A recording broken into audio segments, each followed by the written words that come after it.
چھوٹی چھوٹی مگر زہریلی باتیں۔ ایک سہیلی نے دوسری سہیلی سے پوچھا، بچہ پیدا ہونے کی خوشی میں تمہارے شوہر نے تمہیں کیا تحفہ دیا؟ سہیلی نے کہا، کچھ بھی نہیں۔ اس نے سوال کرتے ہوئے پوچھا کہ کیا یہ اچھی بات ہے؟ کیا اس کی نظر میں تمہاری کوئی قیمت نہیں؟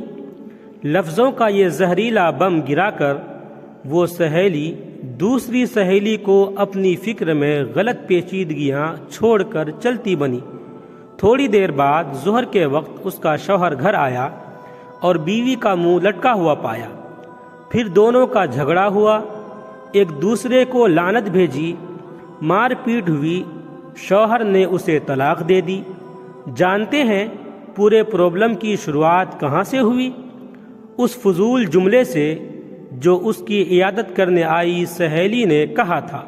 اسی طرح زید نے حامد سے پوچھا، تم کہاں کام کرتے ہو؟ حامد، فلاں دکان میں۔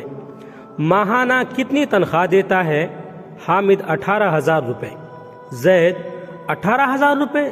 بس؟ تمہاری زندگی کیسے کٹتی ہے اتنے پیسوں میں؟ حامد گہری سانس کھینچتے ہوئے، بس یار کیا بتاؤں۔ میٹنگ ختم ہوئی۔ کچھ دنوں کے بعد حامد اب اپنے کام سے بیزار ہو گیا، اکتا گیا اور تنخواہ بڑھانے کی ڈیمانڈ کر دی، جسے مالک نے رد کر دیا۔ حامد نے جاب چھوڑ دی اور بے روزگار ہو گیا۔ پہلے اس کے پاس کام تھا، اب کام نہیں رہا۔ ایک صاحب نے ایک شخص سے کہا جو اپنے بیٹے سے دور تھا، تمہارا بیٹا تم سے بہت کم ملنے آتا ہے، کیا اسے تم سے محبت نہیں؟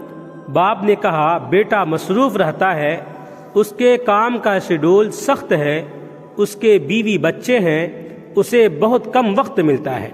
پہلا آدمی بولا، واہ یہ کیا بات ہوئی، تم نے اسے پالا پوسا، اس کی ہر خواہش پوری کی، اب خود کو خواہ مخواہ سمجھاتے ہو کہ اس کو مصروفیت کی وجہ سے ملنے کا وقت نہیں ملتا؟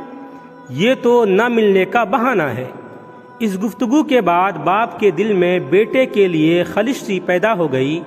بیٹا جب بھی ملنے آتا وہ یہی سوچتا رہتا کہ اس کے پاس سب کے لیے وقت ہے سوائے میرے۔ یاد رکھیے، زبان سے نکلے الفاظ دوسرے پر بڑا گہرا اثر ڈال سکتے ہیں۔ بے شک کچھ لوگوں کی زبانوں سے شیطان بول جاتا ہے۔ ہماری روزمرہ کی زندگی میں کچھ سوالات ہمیں بہت معصوم لگتے ہیں۔ تم نے یہ کیوں نہیں خریدا؟ تمہارے پاس یہ کیوں نہیں ہے؟ تم اس شخص کے ساتھ پوری زندگی کیسے چل سکتی ہو؟ تم اسے کیسے مان سکتے ہو؟ اس طرح کے بیشتر سوالات نادانی یا بلا مقصد ہم پوچھ بیٹھتے ہیں، جبکہ یہ بھول جاتے ہیں کہ ہمارے یہ سوالات سننے والے کے دل میں نفرت یا محبت کا کون سا بیج بو رہے ہیں۔ آج کے دور میں ہمارے ارد گرد یا گھروں میں جو فسادات ہو رہے ہیں، ان کی جڑ تک جایا جائے تو اکثر اس کے پیچھے کسی اور کا ہاتھ ہوتا ہے۔ وہ یہ نہیں جانتے کہ نادانی میں یا جان بوجھ کر بولے جانے والے جملے کسی کی زندگی کو تباہ کر سکتے ہیں۔ فساد پھیلانے والے نہ بنو، لوگوں کے گھروں میں اندھے بن کر جاؤ اور وہاں سے گونگا بن کر نکلو۔ ویڈیو اچھا لگے تو لائک کریں، کمنٹ کریں، شیئر کریں، اور اس طرح کے مزید ویڈیوز کے لیے ہمارے چینل کو سبسکرائب ضرور کر لیں۔ آپ تمام ہی ساتھیوں کا بہت بہت شکریہ ہوگا۔